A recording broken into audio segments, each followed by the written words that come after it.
This week, we're finishing The Fourth Wing by Rebecca Yarros, otherwise known as Xaden Deserves Better. Hi readers, I'm Jordan. And I'm Katie. And welcome to Not Another Heroine Season 2, the podcast where we break down the best and worst fictional heroines of any genre. Because that's what we do now. Want to see what's next on our TBR list? Subscribe to us on YouTube or follow us on Instagram for a sneak peek at upcoming content or to help us pick our next book.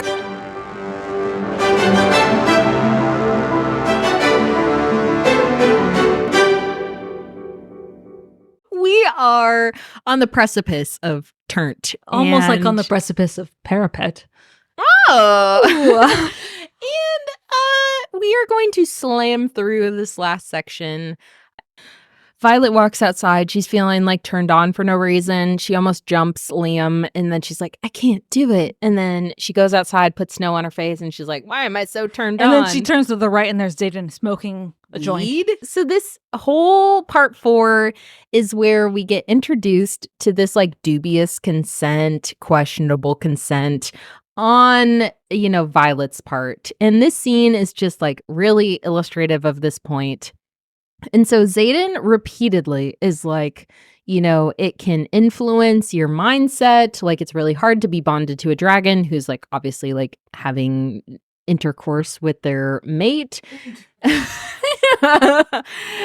like all your emotions are magnified. And like, I don't really feel comfortable. Like, I'm not going to take advantage of you right now, which very respectable, very reasonable. That is what consent is about. That's what it should be. Yeah, like you can't really make an informed decision about consent if you've been like drinking even a little bit. Like very respectable on Xaden's part. And then Violet comes in as like a fucking felon. No means yes. Yeah, and she's like, they kiss, which like, fine, okay. And then he kind of like backs off and he's like, we probably shouldn't do this. Like, we obviously have these like extra hormones from these like super magical dragons going on. And she's like, no, I want you to fucking rail me. You have abs. And it's like, girl, and it gets like a little bit like sexual assaulty rapey where she's like, no, like, please have sex with me. Like, this is, incredible. I've never been like so turned on. And it's like, yeah, because there's a supernatural element to this. Even at the time that she's like, I want to fuck him, she's like, well, the dragons are influencing this. So she's acknowledging that there are external factors causing this thing to happen, but still like, full speed ahead. Excusing herself. Yeah. And it's my kind of like posit to the readers is like, if you flip that, it would feel yucky if he was, pressuring her to have sex. And she's like, no, I don't like really like, it's yucky. It's very yucky. It's like criminal yucky. It is, to quote a 3-year-old, yucky. It is though.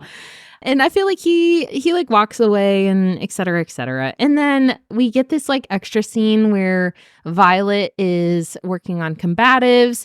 And then like Jack Barlow, the psychopath for like no reason, like pushes off this friend who offers him like an orange slice. And he's like, no, get that shit away from me. Like, I'll like get sick or whatever. And it's like, I do not need to be bashed over the head with foreshadowing. I'm going to assume that oranges are going to play a part in the future. And yet combatives make an appearance again. So the professors are organizing combatives events between the first years, like they did 3 months ago, before the dragons were bonded. And so, oh, shocker, Violet and Jack are like battled against each other. And so she remembers the oranges. Oh my God. Because again, like you have 80 bajillion lines dedicated to Violet's observations of the world around her for no fucking reason. But the line that's actually relevant to the plot is 4 words. It's like a sentence. And then all of a sudden that's like a huge plot device. Like, what? She battles Jack Barlow. She is almost defeated, except she is keeping a bag of oranges in her back fucking pocket. She's clever. And she shoves some oranges in his mouth at the very last minute, and she miraculously wins the match. Yep. Again, she like smashes like a vial in his mouth and it's oranges. It's very weird and strange and kind of last minute. And oh great, she's the victor, and they proceed as planned. Yeah. And then they go out to visit Mira at where she's stationed or whatever. Yeah, and Mira is the older sister type that helps, Violet survive the initial parapet. So their reward, because Violet's squad won the squad games. Ooh. Oh, yeah, good job. And their reward is to go out and visit like a fortress and like do like a fortress tour. Yeah. But like questionably, because all of a sudden Mira's like, oh, let's do like, battle planning and like imagine this is the situation. And everyone's like, no, that would never happen. It's like, okay, like this is wargaming. Yeah, and so they're out there visiting the fortress doing a tour, and then suddenly they're attacked. Shocker. Wow. And then Xaden pops up because he can't be gone from Violet for too long. Because their dragons are mated. They gotta have sex all the time. All the time. And so Xaden forces Violet to leave the fortress. He's like, this is the best for everyone. Like, don't be an idiot. Hard to do for Violet. Yeah, there's this will we, won't we thing between Xaden and Violet of like, oh, I'm attracted to him, he's attracted to me, but our dragons are fucking mates, and like, do we fuck each other or not? Guess not. Their status is we're not going to do anything. And so they agree. This ball happens, and this ball takes place on the anniversary of the rebellion. His dad's death? Yeah, it's the rebellion's defeat, which coincides with the death of his parents and the death of her brother and all of these other deaths, which is dealt very casually. Yeah. For the mass murder. Yeah. And so they go to this ball, and she describes what she's wearing to this ball. She meets Rhiannon, and she describes Rhiannon's dress for the ball as in, oh, she's wearing skin-tight leather pants, and it's great, and her hair's unbound, and she looks fabulous. And, oh, I'm wearing a skirt, and there's a thigh-high slit, and my friend says that the thigh-high slit exists so we can fight and our legs can move freely. No sense. I would just ask that people look up like the formal dress uniforms. Like we've all seen the men's, dress uniforms and like TV shows and stuff. Look at the women's one. Yeah. Like there is no kind of like sexualization There's of that no happening. thigh-high slit there. And if you're wearing a dress uniform, it's not because you expect to be attacked. No. Like you're wearing a dress uniform because you're in a perfectly safe place attending a formal event with dignitaries. Yep. And that's what this is. The king shows up. Yeah. So your clothes are meant to define who you are and the awards you've won and make you look good. That's the entire purpose. There's no fighting element. No. There's none of that nonsense. There's no sexualization for no reason. Thigh-high slit. It's those people that make the like get ready with me outfit videos and they're going to their office job, but it's like they have like a crop top on. It's like you would be fired. Yeah, not gonna happen. Yeah. A little bit before this though, I think her and Xaden have sex for the first time, and she like the one night stand. Yeah, she has like lightning powers, and they like break a bunch of furniture. Which the whole thing, I skipped past the sex scene because did I. It read like they were 13-year-olds, and it's like I feel uncomfy about this because like this is really like not mature people having intercourse for the first time. This is like yucky, and so I skipped past it. Okay, let's talk about the ball scene because she goes to the ball and she meets her mother and the king, and her mother's like, "Where's that Riorson boy Xaden?" She's like, "He's not a boy, he's a man, 23 years old." Such a man. Such a man. And the king's like, "Yeah, I would like to meet this rebel bitch." Yeah, honestly. But then like nothing happens from that. So nope. It's just like, okay, well, I'm Violet. Nice to meet you. And they go off into nothing. Yep. Yeah. Violet. She has sex again with Xaden. So she traces Xaden to the parapet. And so this is the dumbest scene because again, she's wearing a skirt with a thigh-high slit. And she's like, I'm going to cross the parapet like I fear nothing. And it's like, you should maybe have a little bit of fear. Yep. And she sees Xaden sitting on the parapet. This is, again, the first year examination where 60% of cadets fail and die. She almost died too. She almost fell off of it. Yeah. And she's like, I'm just going to cross it because I love him. I love him. Yeah. And so she gets across and Xaden's like, are you high? I feel like Xaden was the only person that was like living with normal. He's like, well, wait a second. And she's like, well, you're sitting out here. And he responds, well, I have shadows to catch me if I fall. You idiot. Valid. Like, he's also a third year. He's also not have. Yeah. He doesn't have a connective tissue disorder. Xaden deserves better than Violet. But basically. Yeah. He walks Violet back across the parapet. He's like, don't ever risk yourself for me again. That's not worth it. Dumb.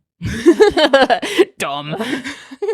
And she's like, but I love you and we love each other and we're gonna stick with it throughout these experiences. And he's like, well, I'm gonna write caution to the wind, and despite being me a third year, despite leaving the academy next year, despite everything, the fact that I'm a rebellion leader's son, yeah, I love you. We're gonna do this thing. Yeah.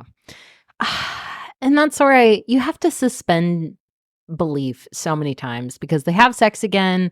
They are woken up in the middle of the night because there's some kind of like alarm that goes off, and it turns out that it's not a real alarm. It's actually for the war games at the end of the year or whatever. And Xaden, his wing is assigned to this like outpost past the wards, which like again does not make sense. Like you're just going to have a bunch of random cadets like hanging out past your border. And then he pulls Violet into his like headquarters unit. And then he takes like a bunch of other people that are like the best of their year. Oh no, they're all rebellion leaders. Weird. That's not a coincidence at all. And then immediately they meet up with a bunch of Griffin riders. Yeah, and Violet is like, oh, what the fuck is going on? Why? Here? Oh, you betrayed me. I should have gone with Dana. Oh my God, because she's berating Xaden. She's like, why didn't you tell me about this? Like, I deserve to know. You guys are like doing something, and like you didn't tell me that like our nation is like letting people die across the borders because we don't care, and like the Griffin Riders actually aren't that bad, and like we have to fight this third enemy that's actually the baddies, and like you didn't tell me. And Xaden's like, this is an actual like full rebellion. Why would I tell you, my girlfriend, who's like the general's daughter? Yeah, it's like we believe Xaden. We're on Team Xaden We're on throughout Team this. Xaden, like he deserves better than Violet. Yeah. So here's the other aspect of the situation. Again, the Kingdom of Navarre has been at war with the Kingdom of, God knows what they're called. They're riding griffins. They have griffin riders. The griffins fight the dragons, whatever. That's all of that the people know. But when they get to this outpost, the griffin riders arrive and they're like, oh, well, maybe the griffin riders are not this thing. There has been in the background this folklore about wyverns. However you dragons with 2 arms. Yeah. Not 4. They're more like snakes than crocodiles. Snakes, not crocodiles. Yep. And so these wyverns are wyverns. I don't know what to call them. I don't know. Because I feel like fantasy girlies only ever read them, so they never say that out loud. No. So these 2-legged dragons are controlled by evil wizards who have managed to channel magic in a dark, twisted kind of way from the ground itself. Basically, it's like, I know that you guys are up to no good. Fight your way out or die. And so Violet's like, you betrayed me, but I'm going to fight with you anyways because it's the right thing to do. She goes from like sympathetic to unsympathetic to like, I'm with you and I'm not with you to back to I'm with you, all in the span of like gaslighting. It's so terrible. It's exhausting. Yeah. And so we're treated to this battle scene. It's like kind of fun, but there's moments that just interrupt the interesting action scenes with these like nonsensical, like she's in the middle of fighting, but she's like also worried about someone else. And she's like, no, don't do that. That's stupid. It's like, you're about to get like yeeted off of your dragon. Like maybe like focus on what you got going on before focusing on other people. Mm-hmm. She makes it through, but she's like gravely injured. And then Xaden almost super poisoned by like a super powered sorcerer who poisons her. Oh no. And so Xaden is like, we have to take her to him.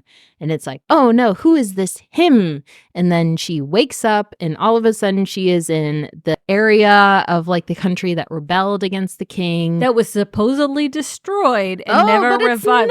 But it's a fully functioning society. It got rebuilt.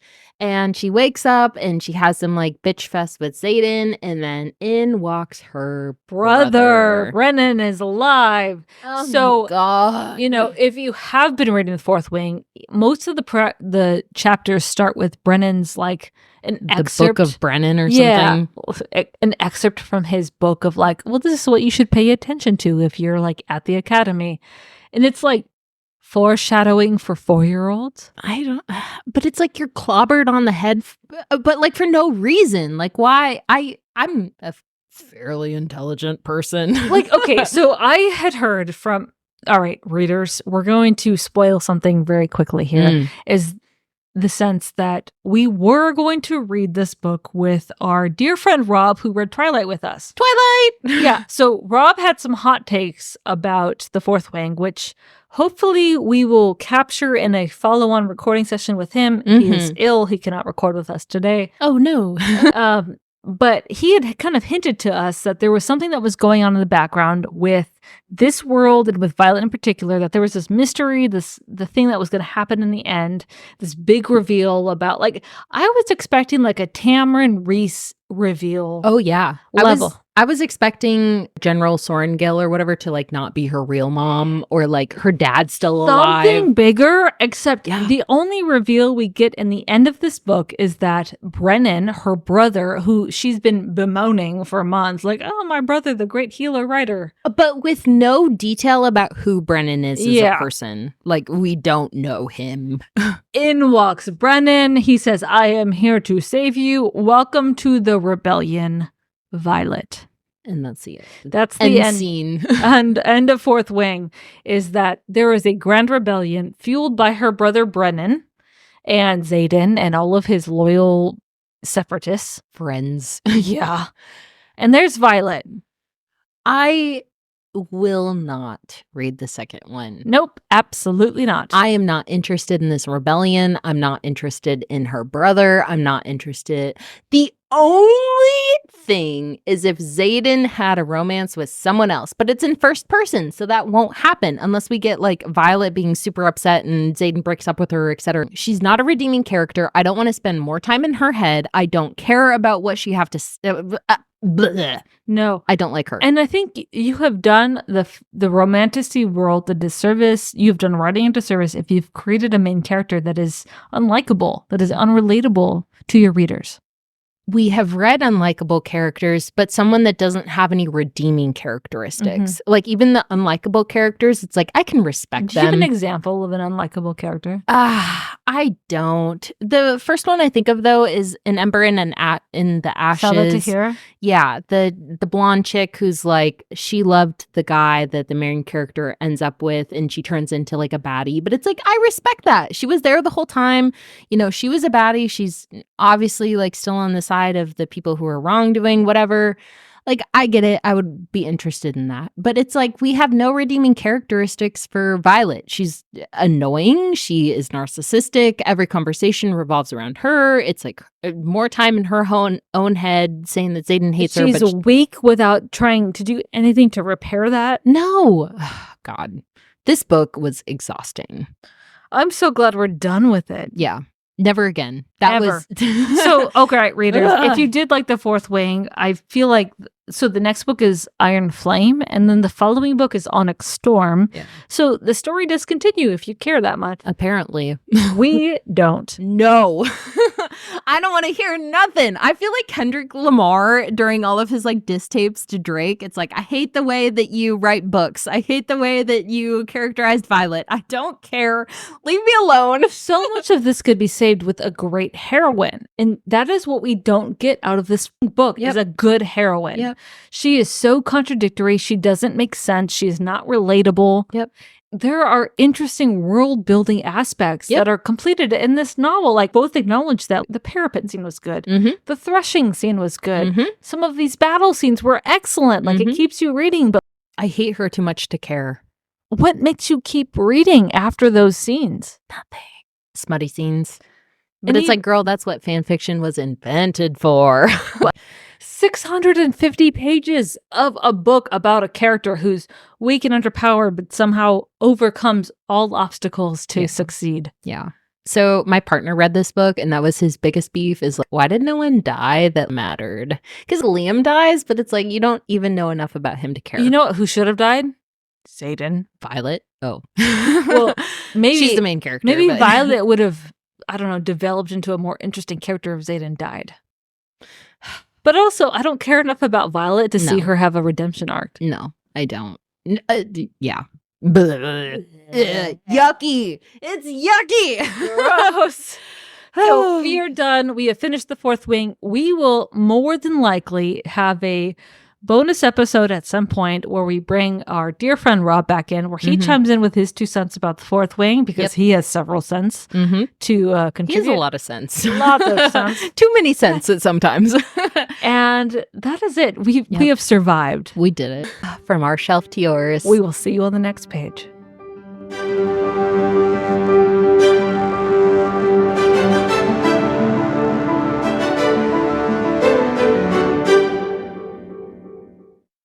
Hi, readers. If you'd like to help us pick our next book, send us a message on Instagram. Or if you'd like to just listen, we post new episodes every Monday and Wednesday on Spotify, Apple, and Amazon. Thanks for listening. Bussin'.